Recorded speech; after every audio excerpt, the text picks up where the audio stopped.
In a world of hyperconnectivity and ceaseless stimulation, a generation stands, eyes wide open, hearts hungry, but often hollow. We scroll endlessly, tap habitually, and drown in a flood of dopamine-driven distractions. This is the addicted generation. But addiction, in its many masks, is not only to substances.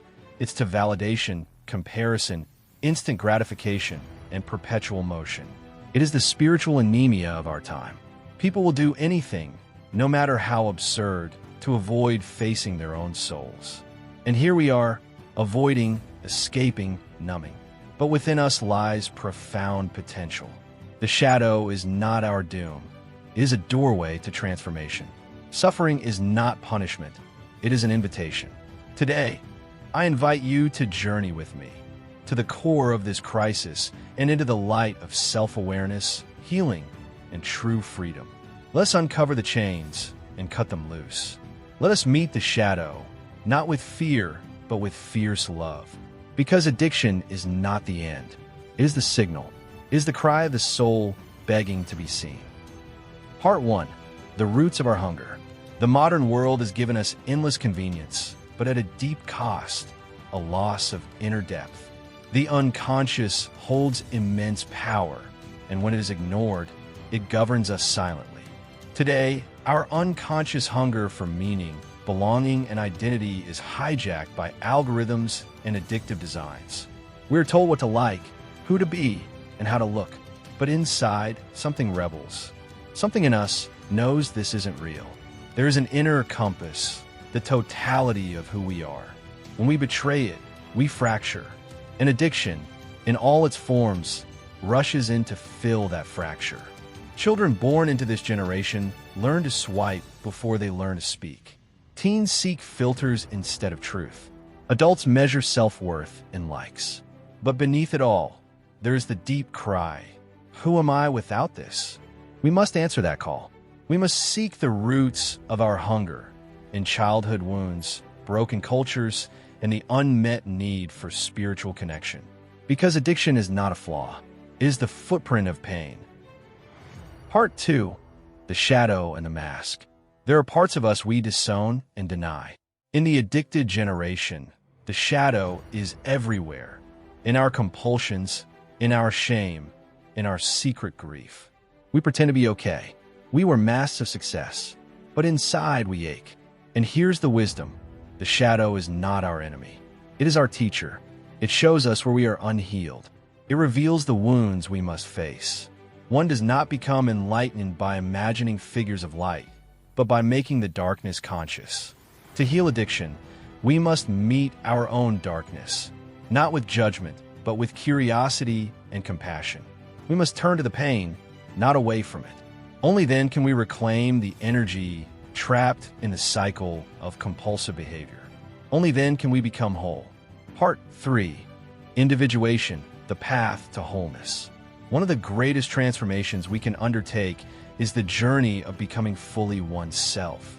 This is the antidote to addiction, because addiction thrives in fragmentation. Integration is the key. It is not perfection. It is authenticity.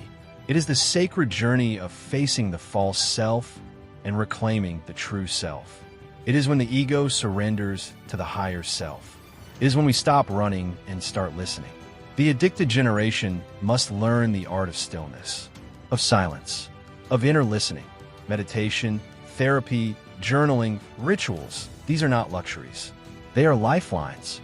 They are how we meet the unconscious and welcome it home. Addiction says, you need more. Wholeness says, you already are. Part 4. Community and connection. We were never meant to heal alone. One of the greatest myths of modern life is that of the lone wolf. But healing is relational. There are universal patterns of human experience that show us the healer archetype within. Every one of us has the healer within, but it must be activated through connection, vulnerability, and shared story. When we gather in circles, when we tell the truth, when we are seen without shame, the spell of addiction begins to break. Communities that nourish the soul are the medicine of our time. We need mentors, elders, friends, and soul tribes. not just followers and audiences. Healing happens in relationship, with others, with nature, with the divine. Part 5. The rise of the conscious generation. This addicted generation can become the conscious generation. We are not broken. We are breaking open. And that is very different. There is immense potential for each individual to be a light in the collective dark. But first, we must wake up. We must stop seeking escape and start seeking essence. The future belongs not to those who consume the most, but to those who see the deepest, those who dare to feel, to heal, to lead with soul.